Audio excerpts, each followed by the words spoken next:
बहुत समय पहले की बात है। किसी गांव में एक सम्राट था। उस सम्राट के पास सब कुछ था। बेशुमार दौलत थी, अच्छी प्रजा थी जो उसका ख्याल रखती थी, उसके आदेशों का पालन किया करती थी और वह भी अपनी प्रजा का खूब ध्यान रखा करता था। उन्हें कभी किसी चीज की कोई कमी महसूस नहीं होने देता था। कहने को तो उस सम्राट के पास सब कुछ था, किसी चीज की कोई कमी नहीं थी, लेकिन उसका मन कभी किसी एक काम पर नहीं टिक पाता था। वह जब भी किसी भी चीज को करने का प्रयास करता तो उसका ध्यान कहीं भटक जाता। इस चीज को लेकर वह बहुत चिंतित रहता था। कई बार वह अपने बगल के राज्य के राजाओं से भी मिला था और सभी ने उसे अलग अलग राय दी थी। सभी ने उसे अलग अलग तरीके बताए थे। जो भी तरीके उस सम्राट ने सुने थे, उन तरीकों को अपने जीवन में उतारा, लेकिन उन उपायों से उसे कोई लाभ न मिला, जिसके कारण वह हमेशा चिंतित रहता, परेशान रहता। कई बार तो रातों को उसे नींद भी नहीं आती और वह केवल करवटें बदलता रहता।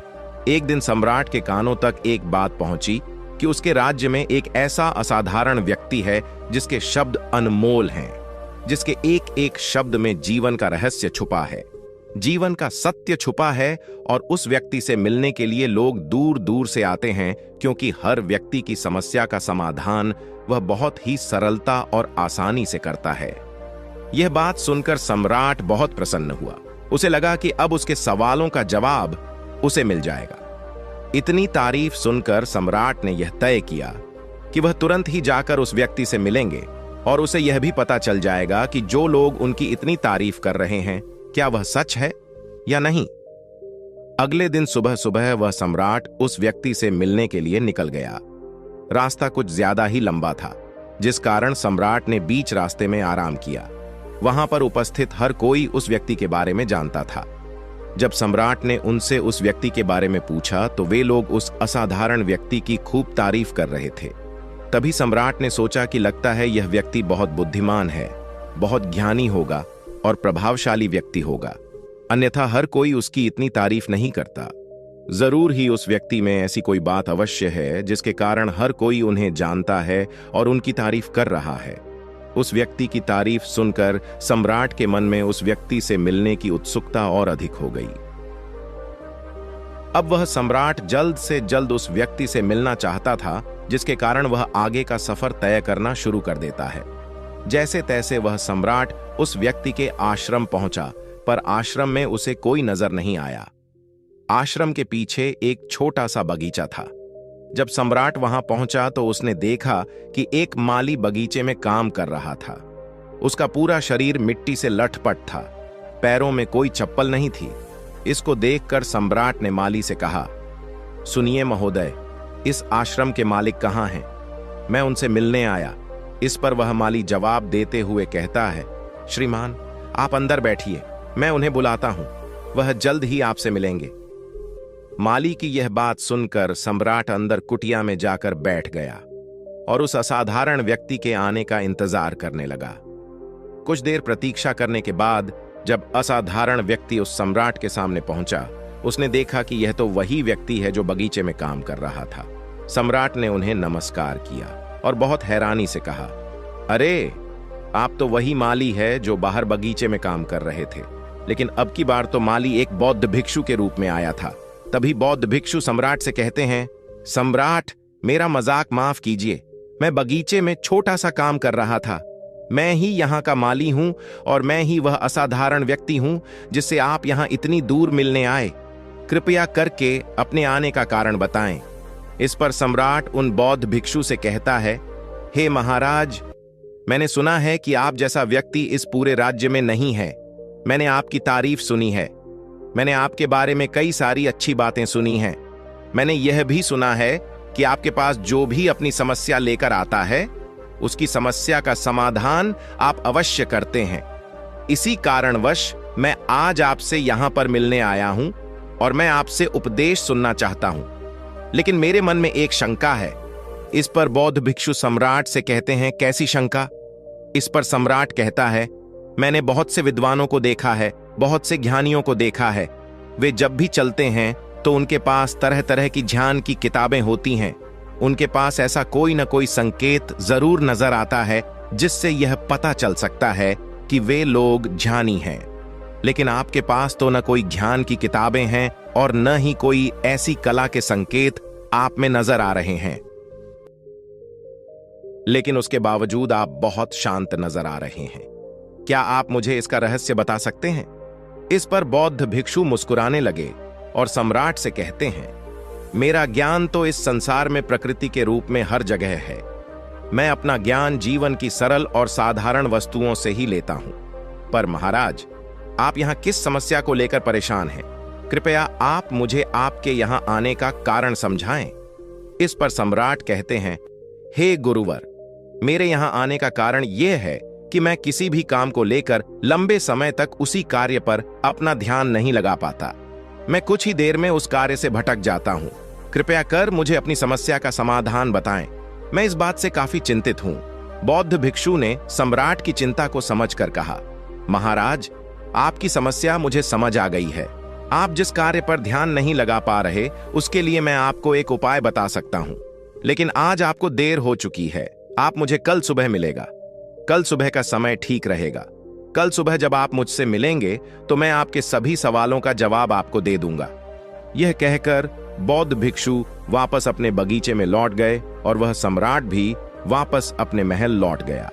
लेकिन सम्राट को रात भर नींद नहीं आई। वह बस यही सोच में लगा था कि आखिर बौद्ध भिक्षु मुझे क्या बताने वाले हैं। वह तो मुझे एक साधारण से माली नजर आ रहे हैं, लेकिन जिस तरह से उनका मन शांत था, जिस तरह से वह शांत नजर आ रहे थे, यह बहुत आश्चर्य करने वाली बात है।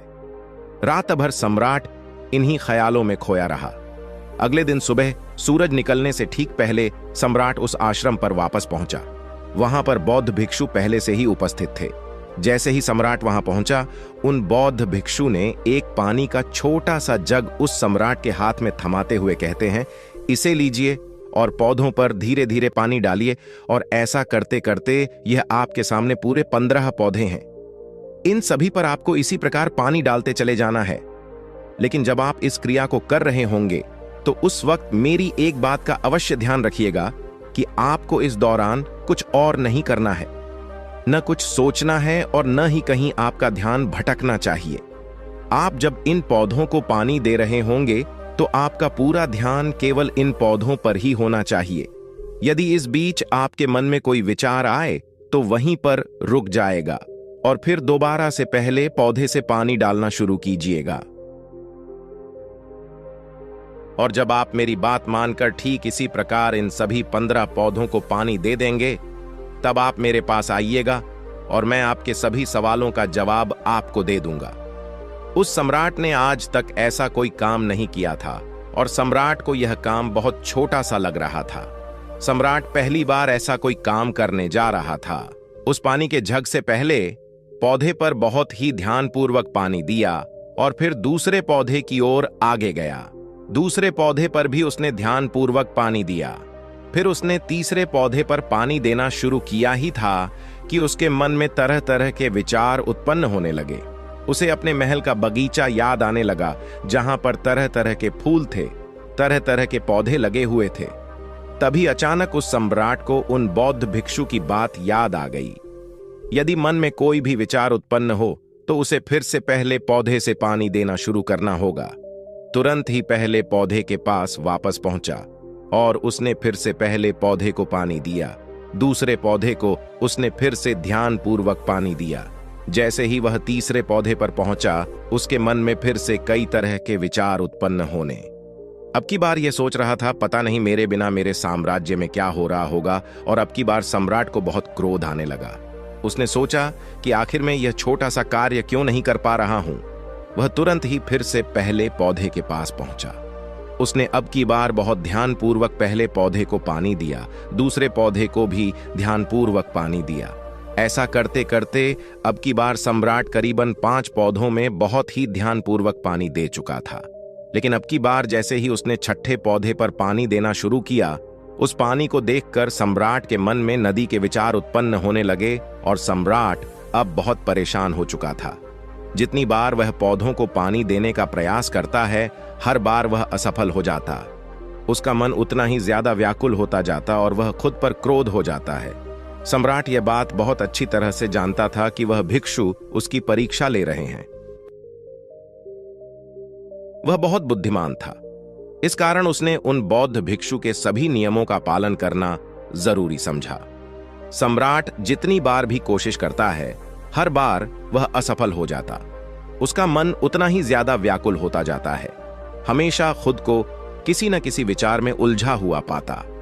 ऐसे ही करते करते सुबह से शाम का वक्त हो चुका था, लेकिन अब तक वह सम्राट पूरे 15 पौधों में पानी नहीं दे पाया था। जब बौद्ध भिक्षु लौटकर शाम को वापस आश्रम लौटे तो उन्होंने देखा कि वह सम्राट थक हार कर बैठा हुआ है और तरह तरह की बातों में उलझा हुआ है। तभी बौद्ध भिक्षु सम्राट के पास पहुंचे और कहने लगे, हे सम्राट, मैं तुम्हारी ईमानदारी से बहुत खुश हूं। तुमने अपने कार्य को पूरे मन और लगन के साथ करने का पूरा प्रयास किया, इसलिए जो बात मैं तुम्हें बताने जा रहा हूं उसे बहुत ही ध्यानपूर्वक सुनना और समझने का प्रयास करना। जब हमारा मन विचारों से खाली हो जाता है तब उसमें मन का असली स्वरूप नजर आता है। तब साधारण से साधारण सा काम भी हमें ज्ञान और शांति देता है। इस पर सम्राट उन बौद्ध भिक्षु से कहता है, हे महाराज, पर यह कैसे संभव है? मैं तो जब भी कोई कार्य करता हूं तो मन में कई तरह के विचार उत्पन्न होते हैं और मैं उन विचारों में फंसकर रह जाता हूं और वहां से बाहर निकलने का कोई रास्ता मुझे नजर नहीं आता। तभी बौद्ध भिक्षु मुस्कुराने लगे और सम्राट से कहते हैं, हे सम्राट, तुम पौधों में पानी नहीं डाल रहे थे, तुम तो जल्दी जल्दी अपने इस कार्य को बस खत्म करना चाहते थे। तुम्हारे मन में तो यह विचार उत्पन्न हो रहा था कि तुम जल्दी से जल्दी इन 15 पौधों में पानी दे दो और उसके बाद तुम मुझसे मिल सको, मुझसे अपने प्रश्नों का उत्तर जान सको। किसी कारणवश यह कार्य तुम्हें बोझ सा प्रतीत हो रहा था, मानो मैंने तुम्हारे कंधों पर एक बोझ रख दिया हो, और यही कारण है कि तुम अपने आप को इस पल में रोक नहीं पाए। जब हमारे सामने रखा हुआ कार्य बोझ लगता है तो हम उसे बस जैसे तैसे खत्म करना चाहते हैं और उस काम को करते समय हम अपना पूरा ध्यान उस कार्य पर नहीं दे पाते। किंतु अगर तुम इस पल के महत्व को समझ पाते, इसके महत्व को महत्व दे पाते और केवल पौधों और पानी पर ध्यान देते तो तुम्हें कोई भी विचार परेशान नहीं कर पाते। इस पर सम्राट कहता है, हे महाराज, मुझे आपकी यह बात समझ में आ रही है कि मैं जल्दी जल्दी इस कार्य को खत्म करके आपसे मिलना चाहता था, जिस कारण मेरा मन इस कार्य में पूरी तरह से नहीं लग सका। लेकिन यह एक पल है जो हम जी रहे हैं, उस पल में रहना बहुत कठिन है। क्या मुझे इसके लिए कोई तपस्या या तप करना होगा? इस पर बौद्ध भिक्षु एक बार फिर मुस्कुराने लगे और सम्राट से कहते हैं, जिस शांत मन की तलाश तुम कर रहे हो वह शांत मन तो पहले से ही मौजूद है, वह तो पहले से ही तुम्हारे भीतर है। इसके लिए तुम्हें कहीं भी जाने की कोई आवश्यकता नहीं है और न ही तुम्हें कहीं शांत जगह जाने की आवश्यकता है। इसके लिए कुछ जरूरी है तो वह है अपनी सांसों पर ध्यान देना। इसलिए अपनी सांसों पर ध्यान देना सीखो। हम किस तरह से सांस ले रहे हैं और किस तरह से त्याग रहे हैं, इस बात को देखने और समझने का प्रयास करें। तब तुम्हें यह समझ में आ जाएगा कि तुम्हारा शांत मन तो तुम्हारी सांसों के साथ ही बना हुआ है। उसके बाद तुम चाहो तो कोई भी कार्य करते वक्त भी अपनी सांसों पर ध्यान दे सकते हो। जब तुम कहीं चल रहे हो, कोई ऐसा कार्य कर रहे हो, तो तुम्हें अपनी सांसों पर ध्यान देना चाहिए, या कोई भी ऐसी क्रिया जो तुम्हें वर्तमान से बांधे रखे। इसका एक और तरीका है, 2-4 मिनट अपने आसपास की प्रकृति पर गौर करो। देखो कि क्या चल रहा है तुम्हारे आसपास। इससे तुम वर्तमान में आ जाओगे। फिर तुम अपने कार्य को जल्दी जल्दी बस यूं ही खत्म नहीं करके उसे पूरे मन से करने का प्रयास करो, जिससे तुम्हारा मन एकाग्र होगा।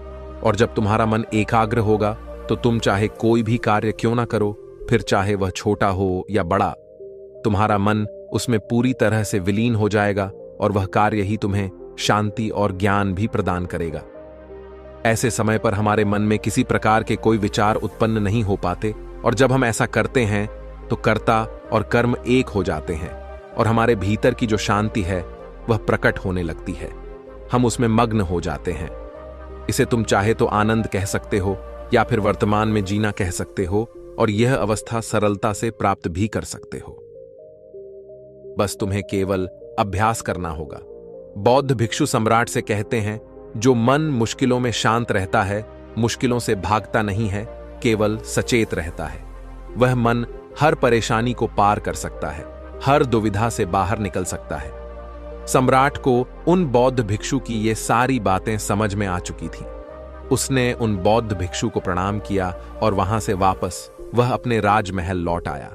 उसने अपनी सांसों पर ध्यान देना शुरू किया और धीरे धीरे इस निरंतर अभ्यास के कारण वह अपने हर कार्य को ध्यान और मन लगाकर किया करता था, जिससे उसे असीम शांति मिलती थी और वह छोटे अधिकारियों से भी ज्ञान प्राप्त कर लेता था।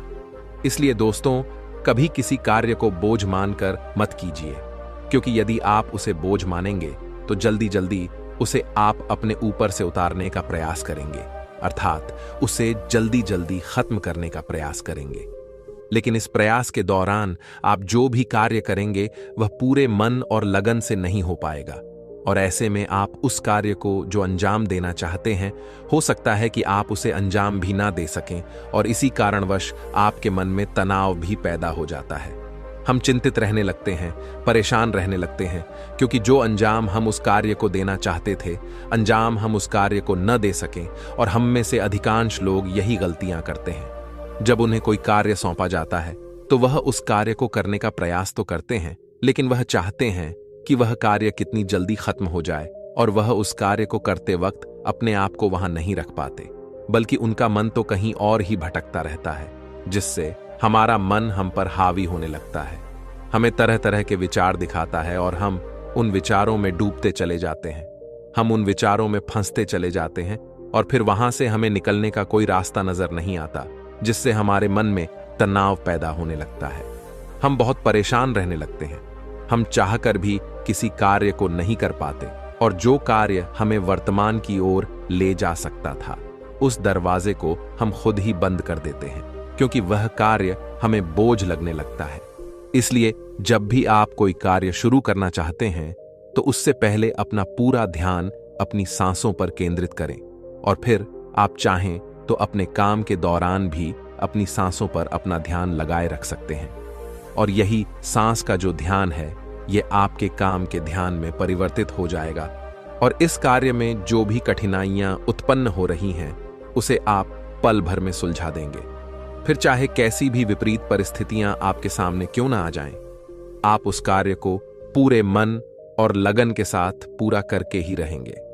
दोस्तों, उम्मीद है कि आपने आज के इस वीडियो से जरूर कुछ न कुछ सीखा होगा, तो इस वीडियो को अपने दोस्तों के साथ शेयर करना ना भूलें। हमें ऐसे ही सपोर्ट करने के लिए चैनल को सब्सक्राइब भी जरूर करें। ये तो चलिए मिलते ऐसे और वीडियो में। तब तक के लिए अपना ख्याल रखें। धन्यवाद। नमो बुद्धाय।